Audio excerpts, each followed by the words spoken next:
Take 31. We started recording this in the morning, and it's now well into the afternoon.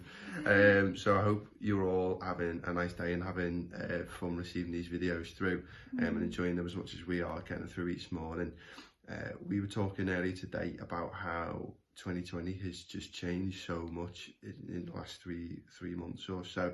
I know on the 1st of Jan, everyone was talking about the New Year's resolutions and how they were going to be in the best shape of life this year, and what we were going to do, and it was going to be our year, and all those kind of things have just gone straight out the window, haven't they? And the world has changed so much, and the UK has changed so much in the last 3 weeks as well. And then for us and our family, things have changed loads again just in the last 3 days. Yeah, as many of y'all know, my granddad tested positive for COVID-19 on Saturday afternoon, and this came as a bit of a shock really to us and to our family, and actually, you know, I guess connects with the feelings of lots of people right now across our world.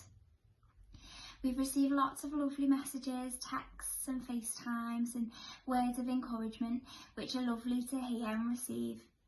But actually something that we've really noticed, and something that keeps coming up time and time again, is a phrase, all we can do is pray.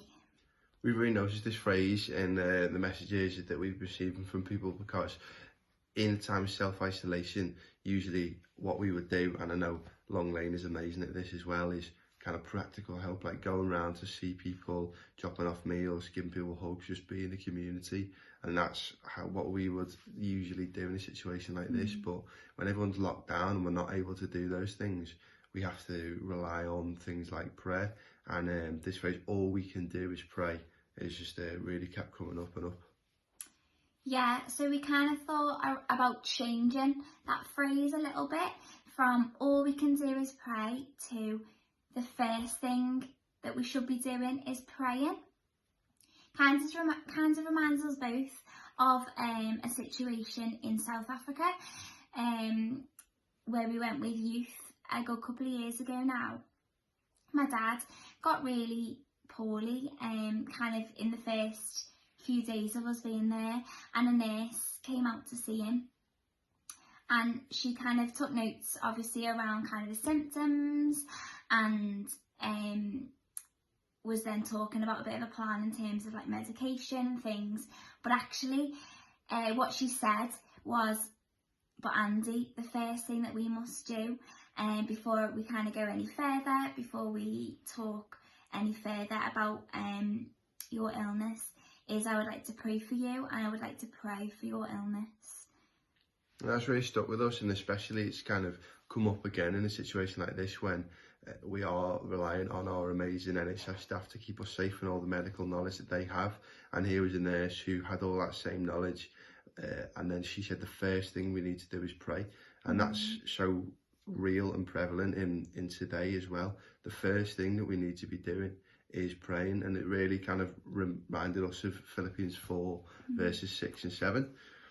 Do not be anxious about anything, but in every situation, by prayer and petition, with thanksgiving, present your requests to God, and the peace of God, which transcends all understanding, will guard your hearts and your minds in Christ Jesus. Yeah. And I know for lots of us, or for all of us, this is a time of worry and of anxiety. Worry about the pandemic, worry about getting sick, worry about for other family members or friends, and also for things like job security and unemployment. All those things are massive, aren't they, right now? And actually, yeah, this is a call on us to pray and to be expectant with our prayer, and actually a prayer for deliverance and for peace, because Jesus is bigger than coronavirus, and he's got us, and he is for us and not against us. And actually in this time where we can't rely very much on ourselves, you know, the shops have shut, the internet shopping is shutting down, and actually in this time